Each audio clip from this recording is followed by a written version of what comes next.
What's going on, CUT Collective? It's Rev Sheree here. I'm your host for the Rewind today, and I am excited to join with you today. Listen. What I'm asking you to do right now is first to know that you have tapped into a power center. That what we're going to do is rewind on the Sunday sermons from Christ Universal Temple. Today is a kickoff sermon for a powerful prosperity series. It's called Get Your Money Right. And so what I want you to do right now is go ahead and tag some friends. Tell them they need to get their money right. Come on in here. And listen, the cool thing about letting people know that this is happening and they should tap in is that you don't have to tell them about it. It's difficult sometimes when you're trying to recap things for people. So I want to invite you to go ahead and share this out with the people in your community. I appreciate you already for jumping on top of that. And what I want to do is let you know that we are here weekly. This is a weekly podcast, and we are here to share, to help you grow. And this is an extension of Christ Universal Temple. This is the online ministry in action, right? And so I am the director of online ministry for CUT, and I've been so excited that we're in season 2 of the Rewind. And so we've been rewinding on lesson sermons. We've been growing together. And I'm so grateful that this community is active and that you are part of it. So I don't know if you're listening to me live or if you're listening to me on the recording. I count it good. I count it joy. I know that you're right on time with it. So today we're rewinding. Who's in the hot seat today is the Reverend Gaylon McDowell, who has kicked off this lesson series called what is it? The name of the series is Get Your Money Right. The name of the sermon, I'm gonna let him tell it because I botched it a little bit, friends. I botched it a little bit. And so yeah, we're going to talk about planning for prosperity. And I think that is not the name, but we're going to get the name right. Okay. All right, friends. So without further ado, I'm going to bring Rev onto the scene. It's called Plan Your Prosperity. That's the name of the sermon. Plan Your Prosperity.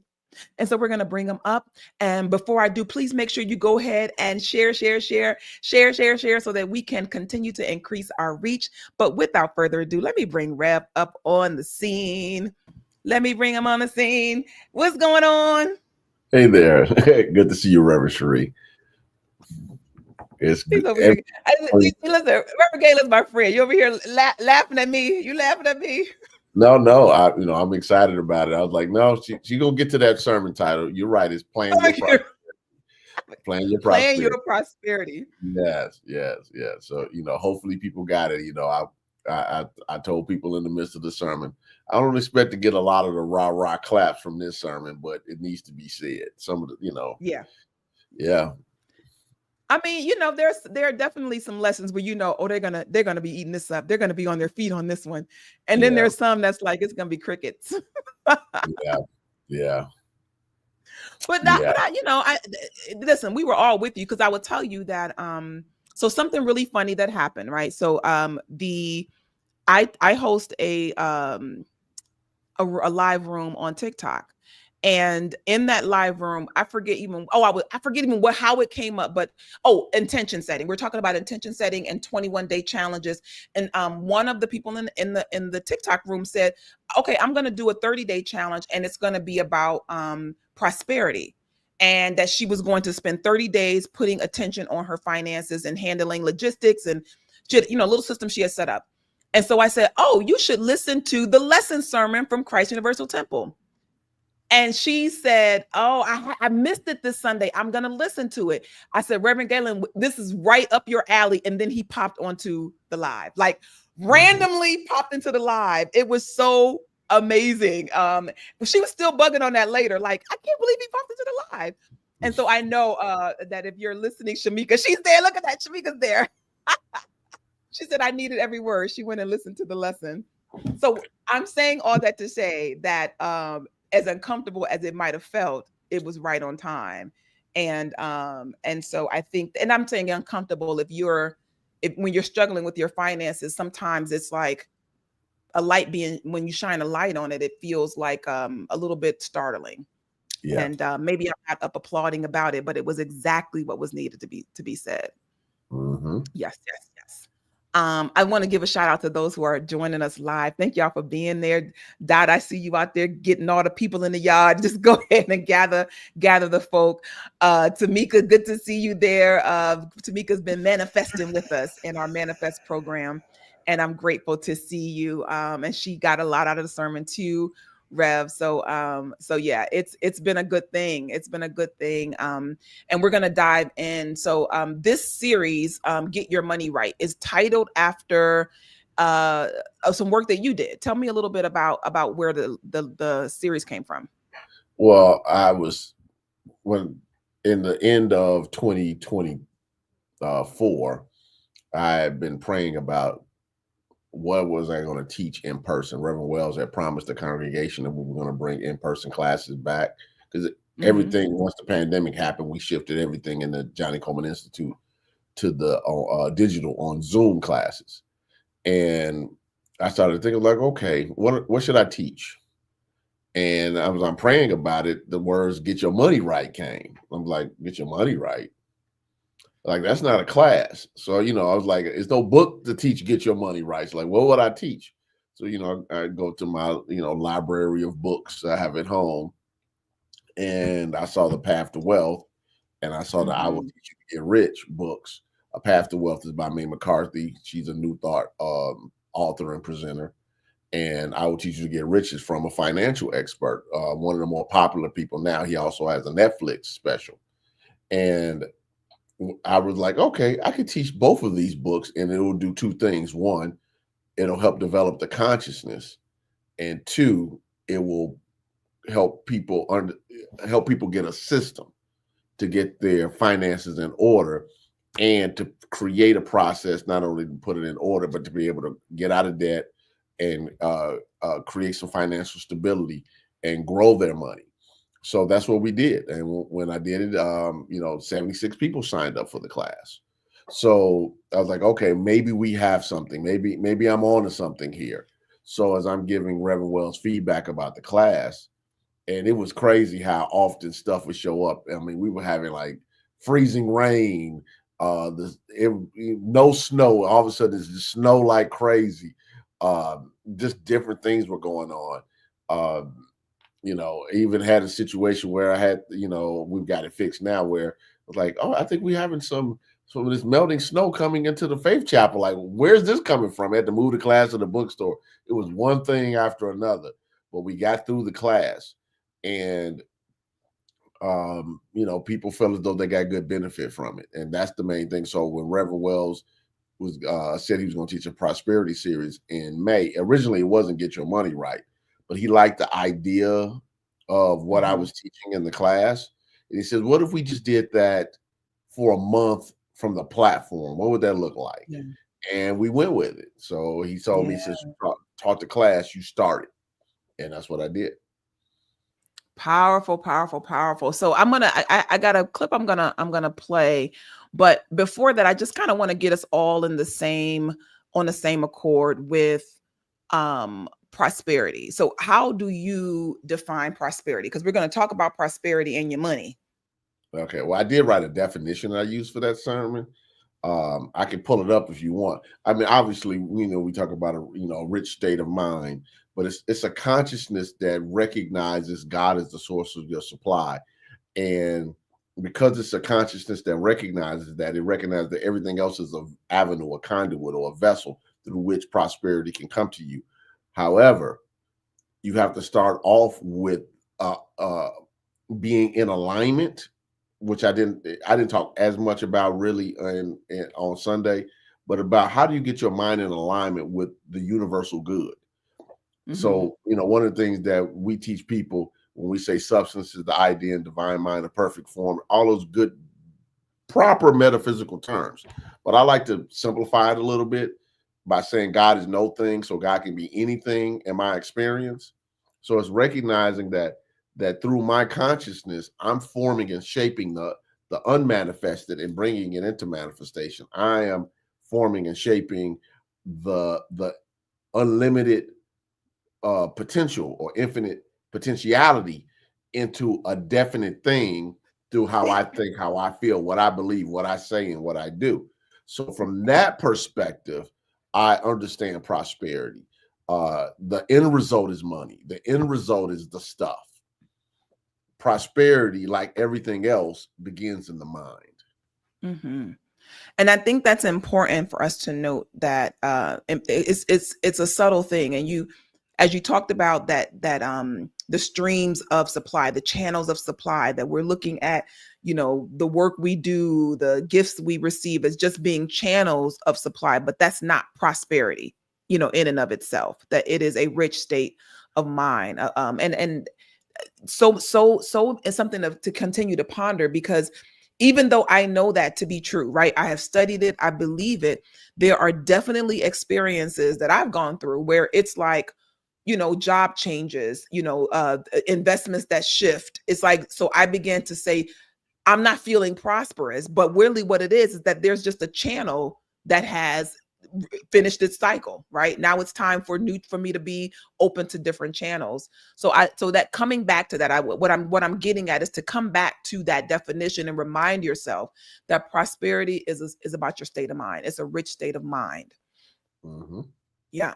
All right. So from that space, because this sermon was highly practical, right? Like that, it's giving principle, but then just extremely, extremely practical. So I'm gonna play this first clip and we'll unpack a little bit. All right. Let's see what happens. There we go. If you don't have a financial plan, you need a plan. If you have a plan that you aren't doing, you need to do it. Now, Reverend Ike used to say, you must be definite with the infinite. Your plan is a way of letting God as divine law know that you are seeking to manifest God's good in your life. A financial plan is how you create divine order with money. You need a financial plan, and you need a plan to create a money mindset, a prosperity consciousness, or a abundance mentality. So here we are, right? I think that there are three things that lots of things, but the three things I think that is important is that this prosperity consciousness, there's a path to it.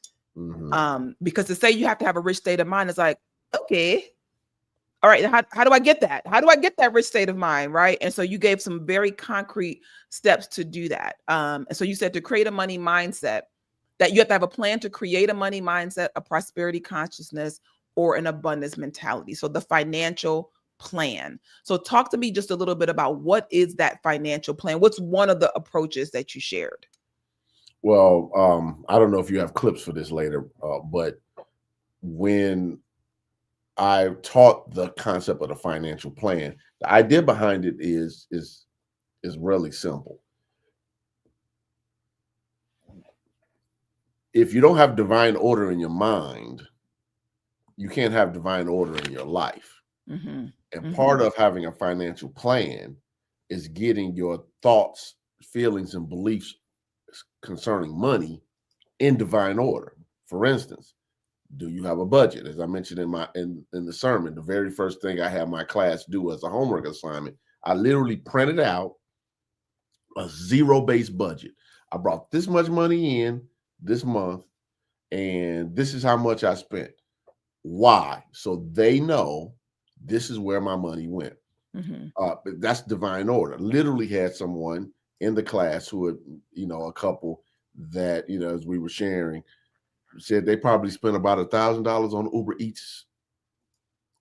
Like, oh my goodness, talking about, well, I don't have money to pay off debt and to invest.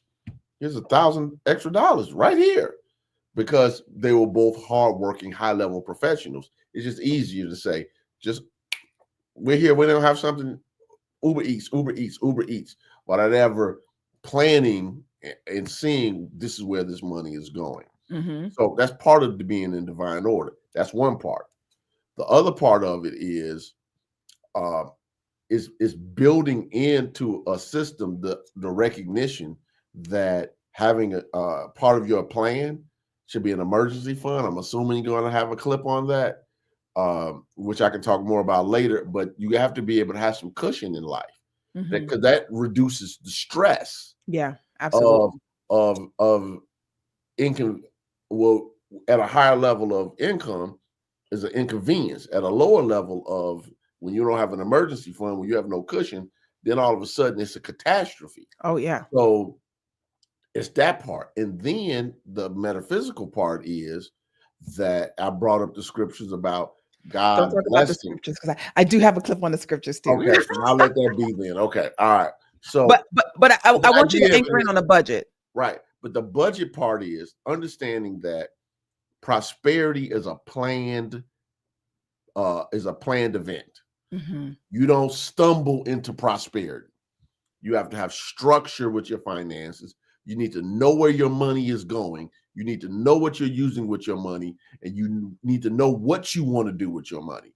And if you are mindlessly utilizing money, then expecting that lack of divine order to be blessed and multiplied is not wisdom. Mm-hmm. You know, it's amazing to me how much people want God to bless mess. And I don't know if you got that clip either, but it's amazing to me because here's the thing.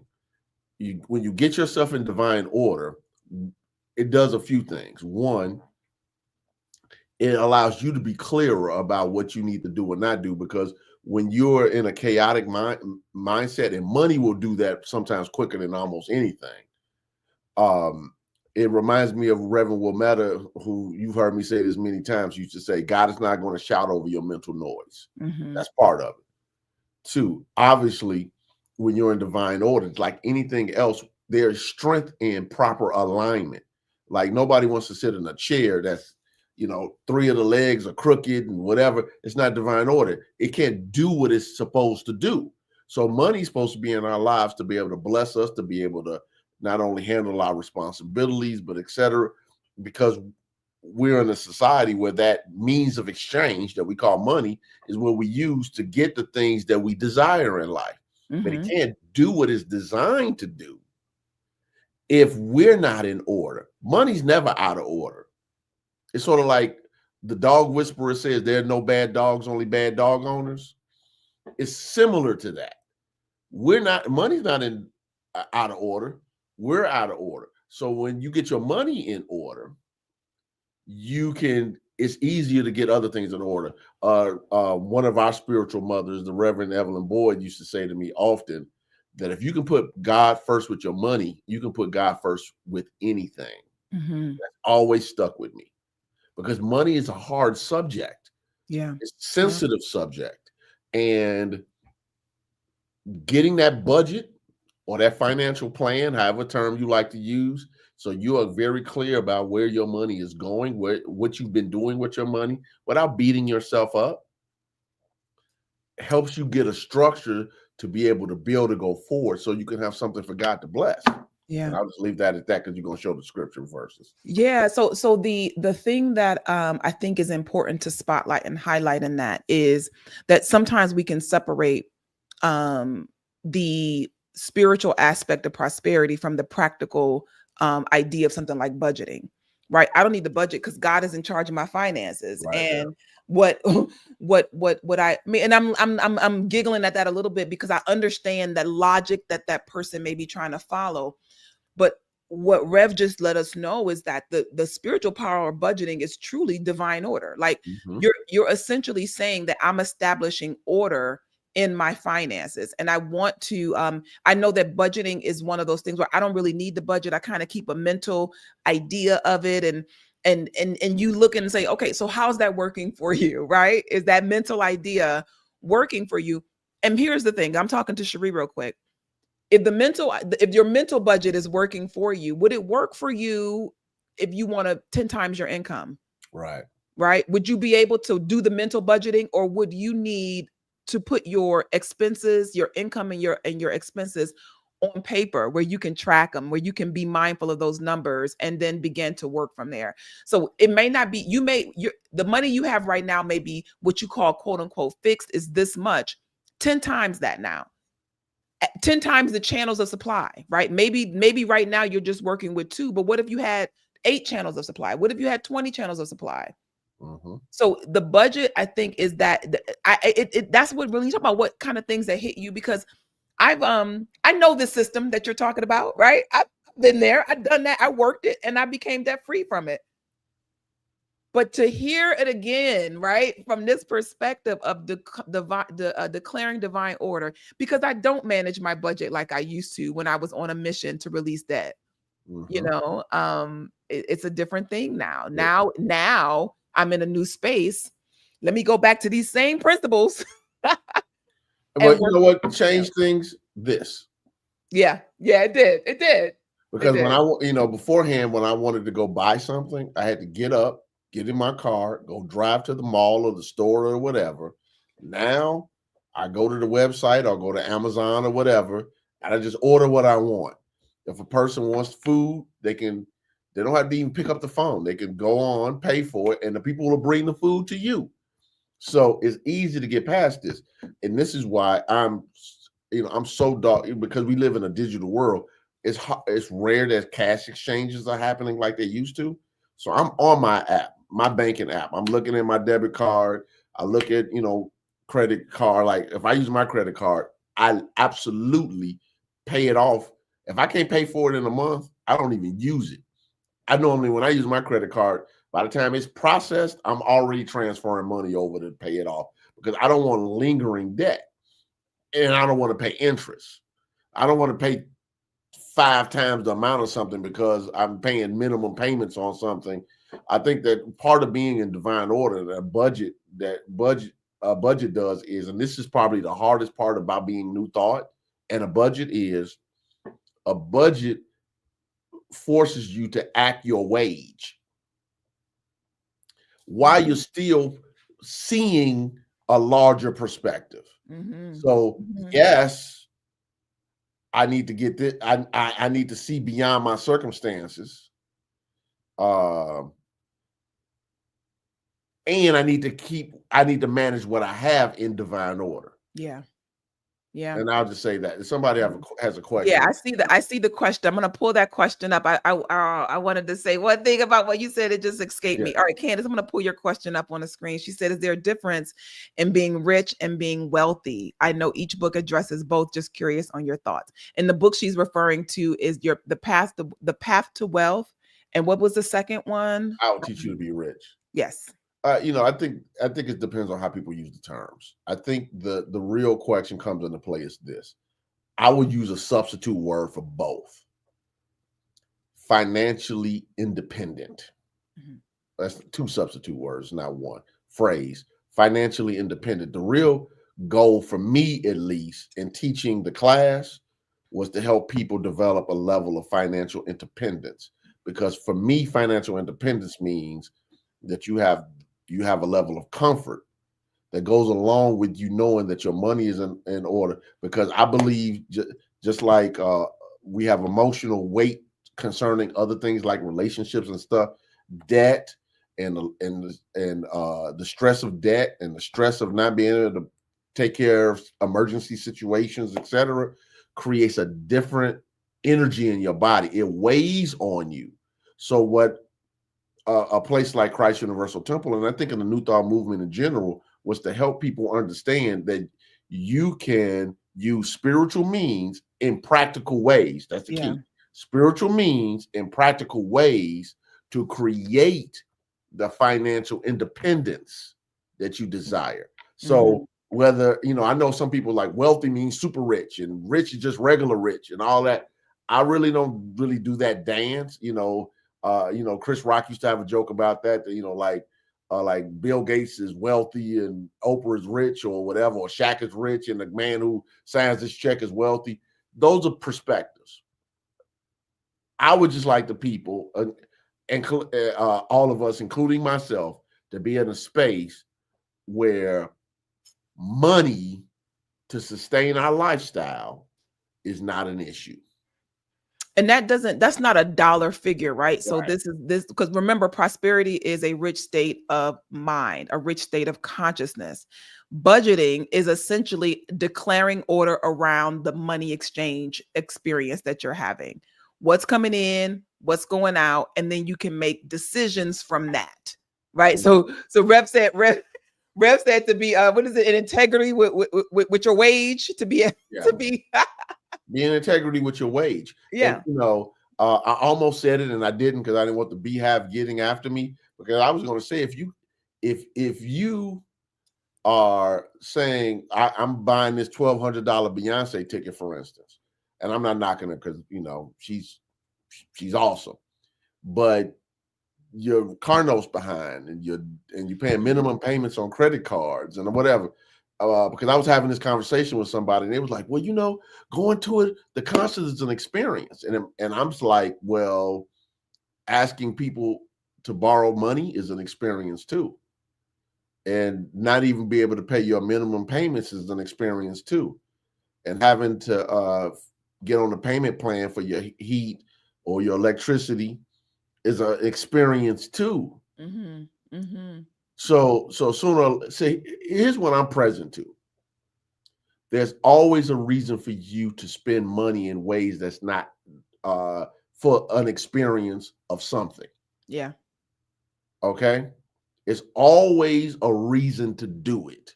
Mm-hmm. The question comes into play is, what do you want to set for your life? Because it's always a reason to go to a concert, to go out and eat. Let me give an example, practical thing.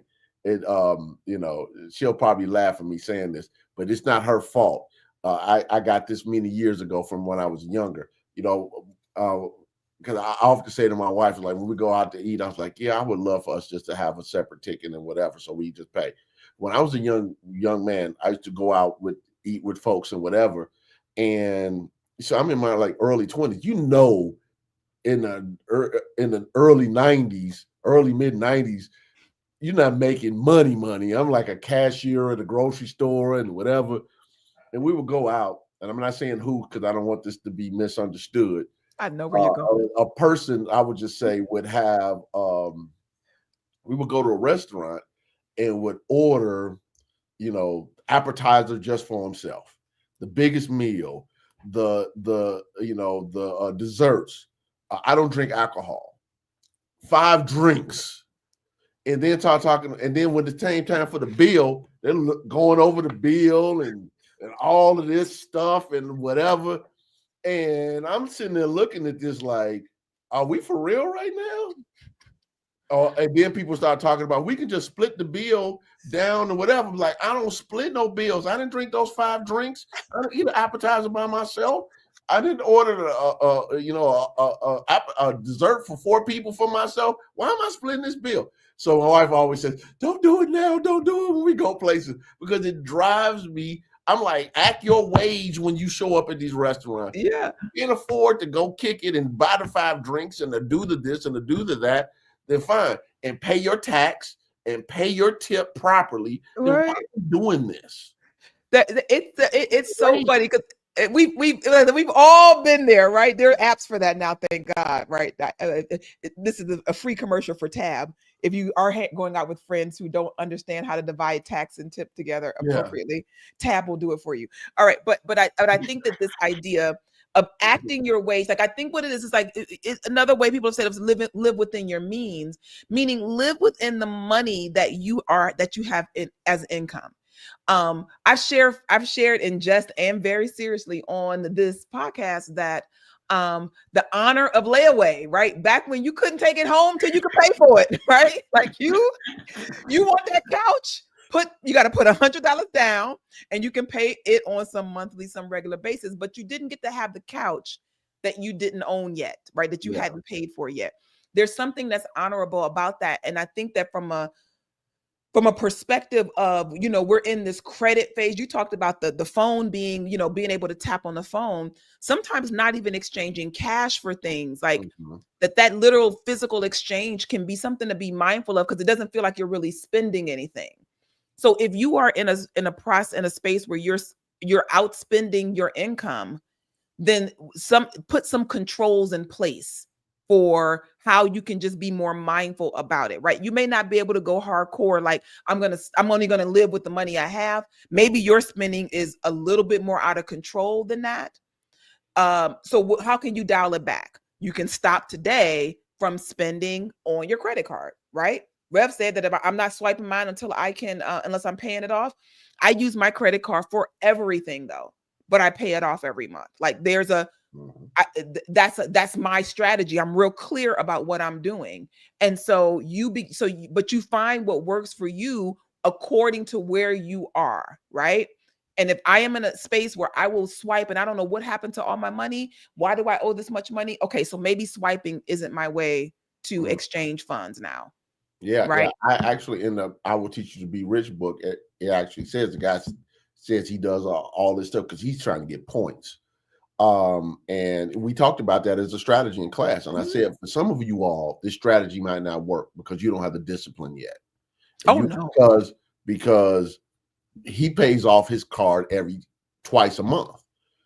It's a fail safe to make sure that he never pays interest for anything and he gets the full benefit. I even had people in the class say, this is what I do to go on my cruises and trips or whatever. So we know the strategy can work, but I also was present to some of you all need to put them away for a while because you haven't developed the discipline to be able to do that with integrity. The real issue is integrity. Do I have a plan? And will I execute this plan in integrity? Because people go over, I see Dot wrote something about people in these proms, which is ridiculous. You know, and it's gotten to the point now to where it's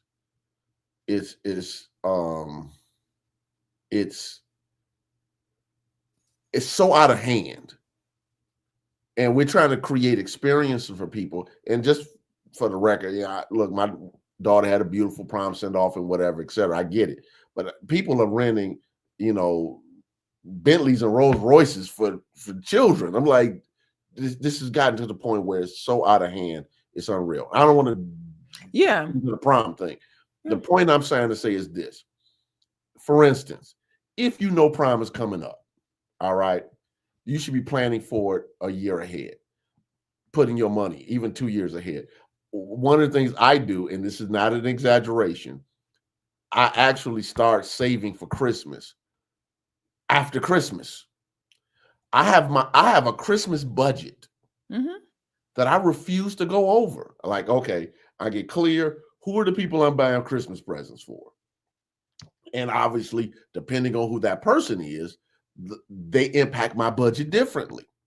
But I don't want to get to the point to where it's December now, late November, December, and I'm just pulling out the plastic, trying to pay for stuff. And then I'm looking at January, trying to figure out how I'm going to pay this. And now I'm paying credit card interest on stuff. It makes no sense. So right. Did I try to get on sale? Right. Yeah.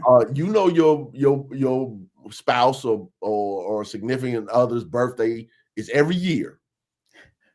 It shouldn't sneak up on you. Mother's Day, Father's Day, your parents' birthdays, your children's birthdays, they come every year. It shouldn't have to sneak up on you. I save money for vacation trips. Like if I want to do something, such and such doing something in Jamaica. Oh, it's a wedding in Dominican Republic. Me and the wife want to go. I already got money set aside for it.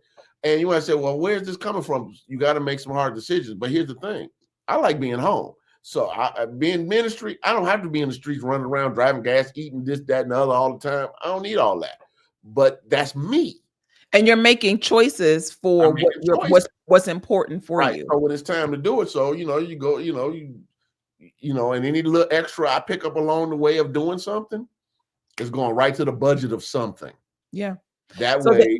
You've given your money a purpose, right? Your money all has it's going and it has an assignment, and that's a discipline to build. I've been on the way other side of that, right? Where I prayed as I swiped, right? I would affirm that God was my infinite supply as I swiped my credit card, and with all the nervousness or whatever, because that was just the level of my awareness at that time, and it was like God's gonna work out this debt. As opposed to let me stop incurring the debt, right? For these purchases that were not critical, and we can dive into that. So I'm speaking to you if the idea of like paying off my credit card every month. But if you don't have a zero balance when you start, then that strategy that lets you know that strategy is not where I am, right? If your credit card's not at zero now. And what I'm going to say is that there's nothing wrong with that, because today we're talking about prosperity. We're talking about the rich state of mind. And then Rev is giving us some practical ways to build ourselves to that rich state of mind. Like, what do I do as someone who is raising their prosperity consciousness, who is opening themselves up to prosperity? The first thing he's saying to do is to pay attention to your input, what's coming in and what's going out. What's coming in and what's going out. Are you aware of that? Are you aware? Because first you got to you don't know what you're doing. Have you guys ever really sat down and looked at all the recurring charges that you may be sending out every month? Like those auto pays and people should go through their app. Like, if everybody has access to a banking app now, if your bank doesn't have an app, you need to get rid of that mom and pop store immediately and get with a real bank. And if you don't know how to do it, obviously somebody go to the bank if you have to, or call somebody from the bank and have them, you download it to your phone, you create whatever sign in you need to sign in, and have them walk you through it, or go to the bank and have them show you how to do it. Because here's my thing. I check my app every day. I don't want to, because we live in a society now where digital people can get your card, they can do other stuff. You want to make sure you're being charged right about things. Even something as simple, if I go to McDonald's to get a milkshake, give me that receipt. I want to make sure they charge me what it costs to buy the shake. Because here's the thing, people make too many assumptions. Then they look at the app. Oh my God, I got charged for something, or I signed up for something and they put me on a reoccurring and they had no idea. You got to know how to nip that stuff in the bud. And the first way to do that is to get a budget. If you don't know where the hard working money you've earned, or if you're in a different place where you might be on a disability, even more so, you're on Social Security, retirement, whatever, even more so, know where your money is going and stay on top of it, no matter what. Yeah. And if you're not doing that, then you know that there is a reason, right? Typically, it's some fear about what you'll find in the discovery. So just have the courage to face it, right? Let me just face where it is. That was my big turning point as I'm looking at a mountain of debt, as I'm realizing that I didn't have choice in how I worked, who I worked for, because I needed that money to come in, because I didn't have a surplus, right? So it inhibited my choices, but I had to face it. Right. So I want you to, that's what the budget will do, is that you just face it. Right. It's not a definition of who you are. It's just showing you what your financial choices look like. Right. This is what my financial choices look like up until this point. Yes. This is a real sexy podcast, Rev. But thanks for this. Yeah, it's tough. And I'm not gonna lie. I grew up with, my mom would pull that credit card out. We go shopping, my sister and I, and whatever. I know what it looks like. I'm not telling somebody what I grew up with it. I know. And also know what it's like if you don't manage it the way you need to manage it, especially later in life. When I was born, my grandparents owned 3 buildings, and they were the first people to live in the house they lived in. And my sister and I had we had our own bank accounts with money in it, and some mismanagement that went out of the window, and then some other things, some mismanagement, and those things were sold or lost, or we had a fire, and a whole bunch of stuff just happened. I say all that to say that my grandparents had set it up for my sister and I not to even have to work, and they did all this being 2 Mississippi folks who came to Chicago in the early 1940s. Prosperity is a rich state of consciousness. But unfortunately, some things as they got older, and my sister, my sister and I, we just didn't handle it the way. I wasn't old enough to be a part of the conversation of handling it. And I'm not blaming my mom, obviously, or my grandparents, because I had to get what I had to get. But the point of it was they had a plan. Yeah. It didn't end up the way they wanted it to be, but they had a plan at least. Okay. With people who my grandfather who didn't get past 6th grade, and my grandmother businesses and the other stuff that they were doing in real estate and whatever, was to be able to create the space to where this is what I want for my child and my grandchildren. Mm-hmm. At least they had a plan. Yeah. Okay. So I knew that it was possible to be able to do some different things. And to be frank, I remember my dad saying to me, it was your grandmother, my mother-in-law at the time, that taught me how to manage money properly, because he grew up in the projects. Yeah. Yeah. Yeah, it is. So again, this is like no shame, no blame, no guilt. This is to own your experience right now, right? So so whatever got you to this space, to this conversation, that I'm here to let you know you can do it afraid. You can create a budget and be afraid of what you're going to see, right? You're going to be afraid of, if you're dealing with debt, it's like, oh gosh, how much is it? All right. So debt is debt. If it's $5, if it's $5,000, if it's five, you can keep going, right? We can keep going. But I do want to encourage you to face it, right? Even if you're afraid. Tamika said, yes, it's fear. And Shamika said that when she sat down to do the work, she recognized a big fear. And I had procrastinated because I was afraid the truth of facing my finances would show that I didn't have enough. That is powerful. Yes, yes, yes, yes, yes, yes. So thank you all for that, for the honesty, for sharing, because we're here to grow, right? Thank you for your vulnerability. I'm going to play this clip because I do want to rewind on the sermon. This is the sermon. This is the lesson. So we're unpacking it properly, but I pulled a couple clips that I want to make sure that I spotlight. And this one is, let me see if this is the one. Yeah, I want to go here. I want to talk about the scripture that you use, a couple of scriptural references. I want to dive into that a little bit. So here we go. Come on, friend. There we go. Are you asking God to command a blessing on nothing? Let that breathe for a moment. Are you asking God to command a blessing on nothing? It says, again, the Lord will command the blessing upon you in your barn. That means you got something stored. But the prophet Elisha, when he was talking to the widow woman, when she came to him for help, his first question was not, oh my God, what can I do? Or let's pray. His first question was, what do you have in your house? He blessed what she said she had. When Jesus fed the 5,000 men, and that's not counting the women and the children in the wilderness, he blessed what was presented to him, which was from a little boy, 5 loaves of bread and 2 fish. Bread symbolizes divine substance metaphysically, and fish represent ideas of multiplicity. Jesus commanded a blessing of multiplication on what was available.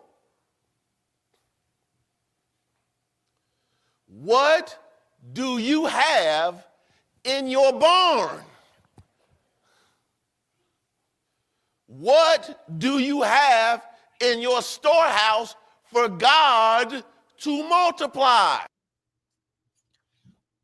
Powerful statements. And this is where Rev talked about the emergency fund and just beginning to have some surplus. And hadn't thought about it this way in terms of the prayer for prosperity and what are you giving God to bless and multiply? Mm-hmm. Yeah. Yeah. Often people think that creation is always from nothing to something. Mm-hmm. Mm-hmm. Like even when we use the scriptures that I used, which was Deuteronomy, I talked about Elisha from 2 Kings, and Jesus, all the feeding of the 5,000 in all 4 Gospels. But if you could even go back to Genesis chapter 1, verses 1 and 2, in the beginning, God created, heaven and the earth, etc. And then it said the Spirit of God moved over the face of the waters, and everything was chaotic and formless. So when creation started, it was creating. It's allegorical, of course. Right. It was being created from the raw material. It was raw material to work on something. Right. Well, like anything else, if you want the blessing of what? This is why Reverend Coleman would tell us, with whatever amount of money we had, take the wallet, take the purse, take the money, bless it in your hand, bless it for multiplication. Why? But she was trying to get us to shift mentally. Mm-hmm. And what people often want to do is they sometimes want to be out of order and have nothing, and then they're praying for something to be blessed. But even Jesus said, and this is one of those hard statements, I wish I had the scripture reference for it. Those that have, more will be given to them. Mm-hmm. And for those who don't have, even what they have will be taken away. And we say, oh, that sounds so unfair, until you understand consciousness. Yeah. Yeah. Okay. So when you understand consciousness, then you recognize that your consciousness is the conduit through which something is blessed. But here's the thing: is there something to be blessed? Yeah. Yeah. Speaking of uncomfortable parts of the sermon, let's play this one. Let's just keep on going with that one. This one is it's equally unpleasant. But real, like, you know, we got to get uncomfortable if we're trying to break bonds to your current experiences, right? You want something new, we got to trouble the water. So here we go. Here we go. Here is this clip. I think, like I said, it's a hard hitter. If you can't handle a little bit of money in divine order, what makes you think you can handle an abundant amount of money in divine order? Who would give a 6-year-old child $300 to go to the store to buy some Twinkies? Divine law requires that we master the level of life that we are currently on. I'm pausing right there. I'm pausing right there.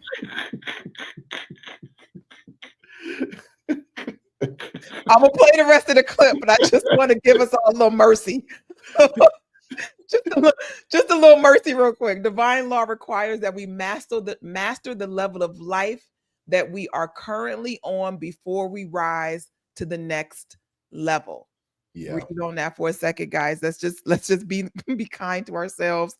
I'm gonna play the rest of this. But I just wanted us to stop for a second. I told you this wasn't a rah-rah sermon. I was like, oh, Jesus. Oh, Jesus. I might run people out of the church with this sermon, Lord. I'm saying, it's like, goodness grief. Okay, here we go. Before we rise to the next level. Oh, this is uncomfortable. I know. Reverend Coleman used to say that life is a school. Remember that? And that until you learn the lessons you need to learn at your current level of consciousness, you will be stuck at that level until you do. She compared it to being too big to sit in a 3rd grade desk chair and how uncomfortable it is to sit in it. Can you imagine being an adult sitting in a desk chair that is made for 8-year-old children? It's uncomfortable.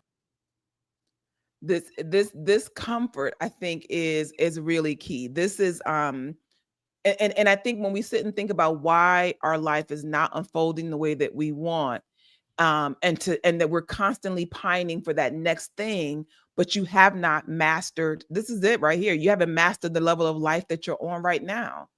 Mm-hmm. That's a whole word right there, friends. That's a whole word. Really, that's the sermon. Mm-hmm. That one line is the reason why you have to have the emergency fund, why you have to have a budget, why you have to get in divine order. It's the whole sermon. Yeah. You know, so that part wasn't freestyle. That was written in my sermon because I wanted to drive home that point, because sometimes you got to get to a point. So what I was trying to do with this sermon, because obviously it'll be 3 more sermons, was to give people the why. Mm-hmm. New Thought, we are hyper specialized in the what. Give people affirmations and denials, give people visualizations, give people, techniques, read this, do this, sit this way, and all this other stuff. The why is divine law requires that we master the level of life that we are currently on before we rise to the next level. That's the why. Mm-hmm. Why should I do all these techniques that Reverend Sheree gives us every week on the Sermon Rewind? Why am I taking this JCI class? Why am I doing the manifest after service on Sunday? Why am I reading these books? Why am I doing this prayer time and this meditation time? because divine law requires that we master the level of life that we're currently on before we rise to the next level. Until you can get in divine order, you will stay where you are. It don't make a difference if your money. It don't make a difference if your career. It doesn't make a difference if it's your relationship. It doesn't make a difference if it's your health. Divine law requires that we master the level of life that we're currently on before we rise to the next level. The challenge with life is once you get to a certain stage in life, you're no longer being graded on your knowledge and application. In school, it's easy to see. If you're taking a martial art, you start with a white belt, then you get a yellow belt, and the blue belt, and the purple belt, and then the brown belt, and the black belts. And so you understand this is where I am. But it's easy to fake it because there's no outward measurable to determine where we are in consciousness.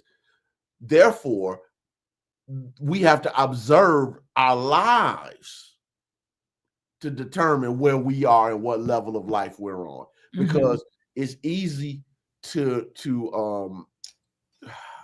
this is difficult for me to say as a New Thought minister. It's easy to fall into the trap that faking it till you make it is a thing.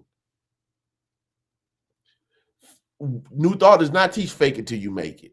New Thought teach faith it till you make it. But faith it till you make it does not mean you make irrational decisions that lack wisdom with your money. That was me swiping at the cash register with an affirmation, as opposed to declaring divine order in my spending and I don't need this purchase, right? I don't need to go on this trip that I'm swiping and praying about, that the money's going to come for it.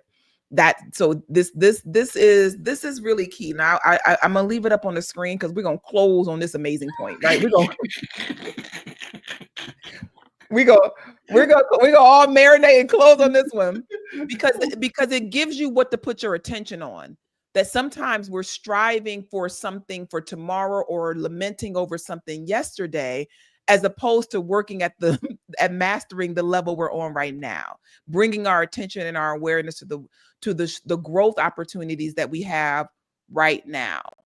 And so you can stop the madness today, right? You can stop it and say, wait a minute, the level of life that I'm on right now, that may be just the whole thing to journal about.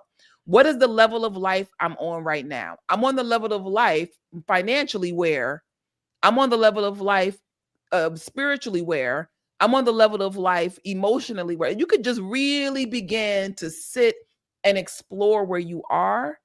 Lavelle said, I got more work. Like it is work, but it's worthy work, right? This is how you grow. This is how we're here. We're designed to live healthy, happy, prosperous lives, right? And if you aren't living that healthy, happy, prosperous life, there's mastery that hasn't happened.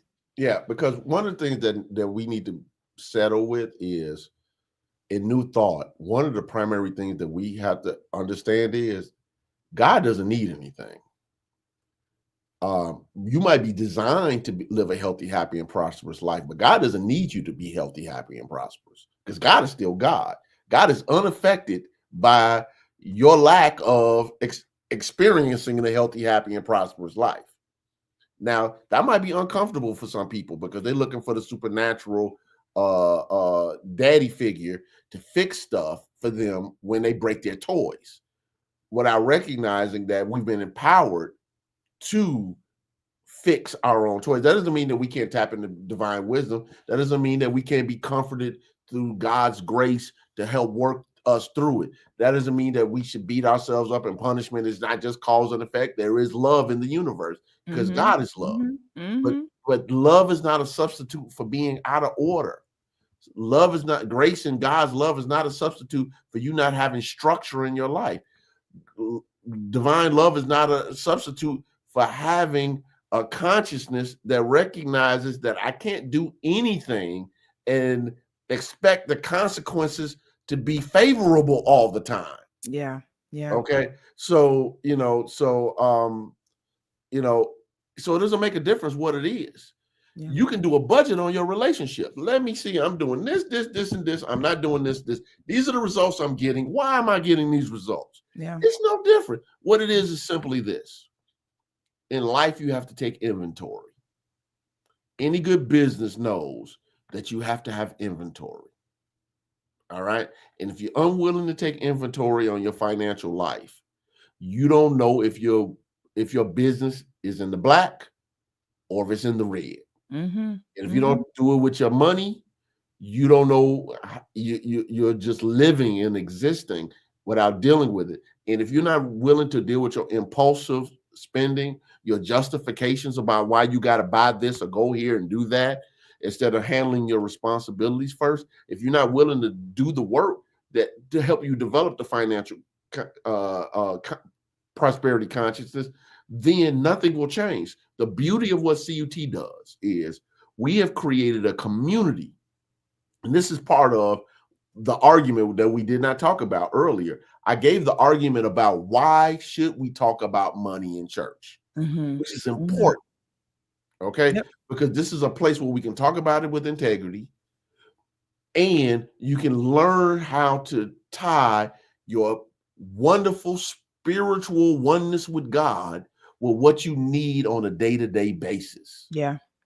That makes a difference. There are not a lot of places that do this, especially at the level we do it. So all I'm asking people to do is this: get the books, listen to the sermons, follow the guidelines that we're giving, get an emergency fund as soon as you possibly can, at least a temporary one, so you can create some cushion in your life, and follow the process through. If you're willing to follow the process through, it works if you work it. That's what a smart lady used to say all the time. But you'll be stuck in that third grade desk chair, uncomfortable, can barely sit, and that's how it feels when we don't have our money in order. Yeah.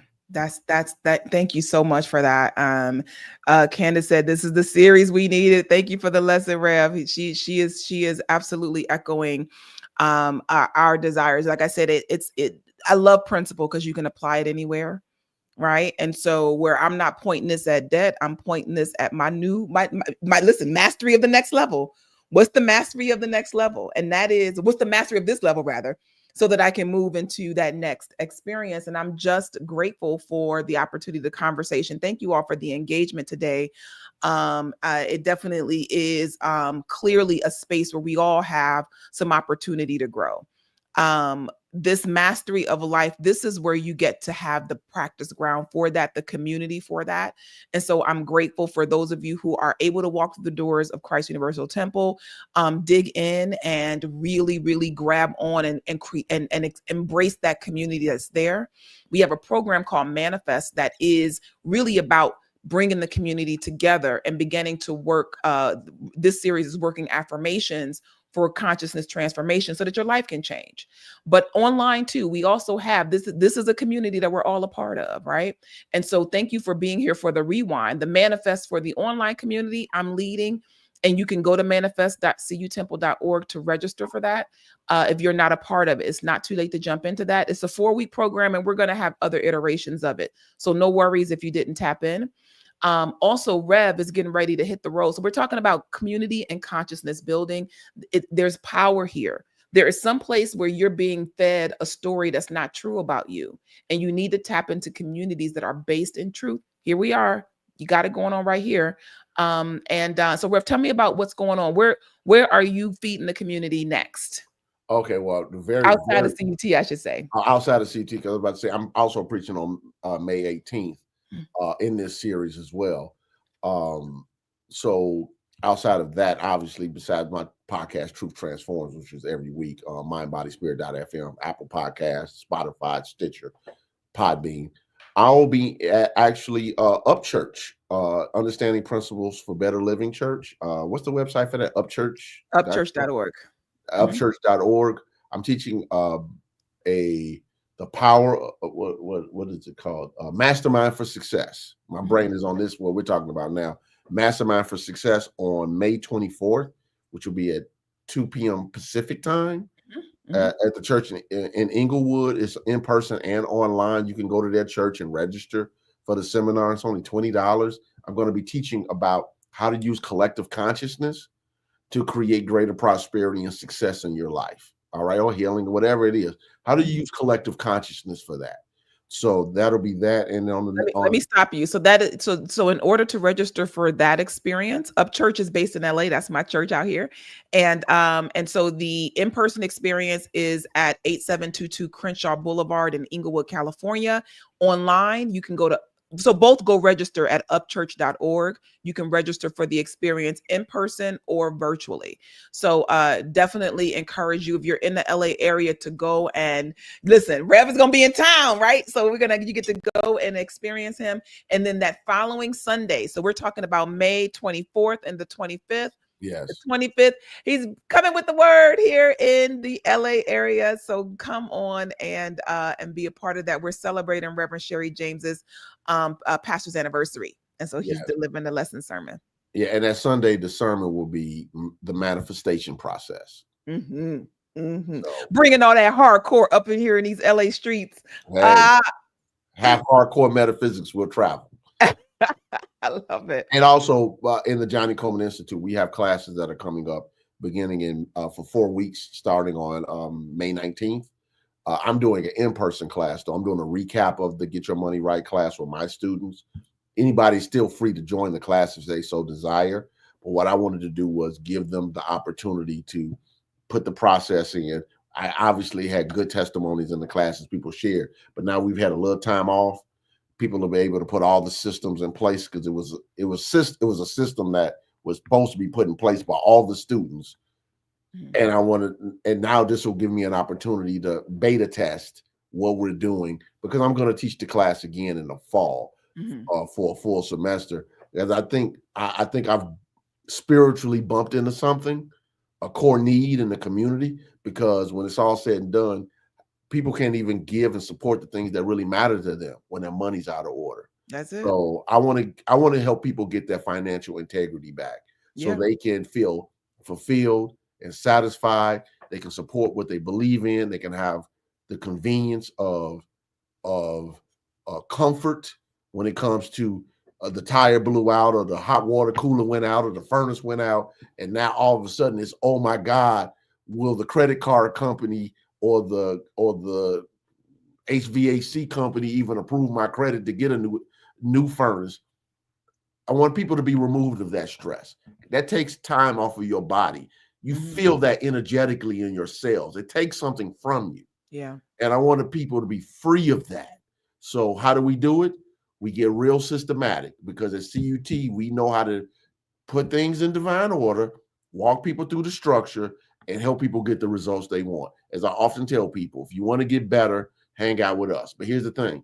We're not going to force you to do anything you don't want to do. But if you're willing to follow the directions, you can get better results than you've previously received. And you'll get the spiritual enlightenment that goes along with it, which is priceless. All right. I guess that's pretty much it. There's lots of wonderful consciousness building activities going on through the ministry. One of the things I don't do often enough, and I will say this today, is that if you are in the Chicago area, Christ Universal Temple is located at 1901 South Ashland Avenue on the south side, and the doors are always open to you. It's a powerful, loving community. When I'm able to be in town, I enjoy myself immensely there. And so you're welcome to go and be in the house, or you can watch the services online, exactly where you are. If you're on Facebook, they stream on Facebook. If you're on YouTube, it streams on YouTube, right on that same channel. Right. And so I encourage you to join in and tap into the community. I am the director of the collective, the CUT online ministry. And so, hey, we're in the right place with each other. And so there is a community for the collective on Facebook. And so I am grateful for today. Thank you so much, Rev, I know we went over time. This was a powerful conversation. Clearly won't be the last one that we have around this as we move through the series, Get Your Money Right. So I encourage you all to be wonderfully blessed. We are going to have an amazing experience unpacking this lesson sermon. When I'm back on with you all, we are all going to be ready we're going to have faced that fear, because today is the day. We're going to have faced that fear and move through with clarity so that we can master the level we're on so that we can move to the next level. Yes. I'm grateful for you all. God bless you all real good. We'll be back with the rewind, talking more about Get Your Money Right. God bless.